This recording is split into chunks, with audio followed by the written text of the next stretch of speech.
Аталар ерлігі ұрпаққа өнеге. Жеңіс күні бұл сан мыңдаған ұрпақ үшін ортақ мереке. Біздің аталарымыздың батырлықтары мен жанқиярлықтары, олардың өз отанына деген шексіз сүйіспеншіліктері мақтан тұтарлық үлгі дейді Мәңгілік рух айдарының кезекті кейіпкері.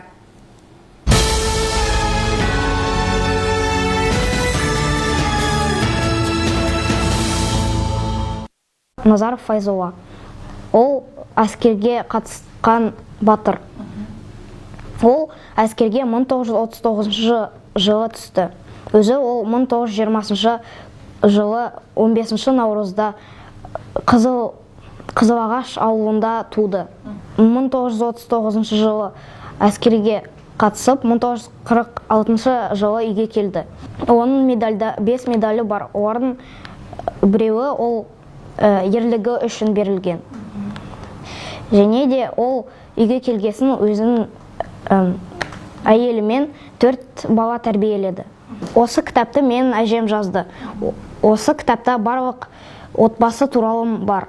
Және де мен атам туралы, Файзолла Назаров атам туралы. Ол мен екінші атам, және де мен онымен мақтанамын.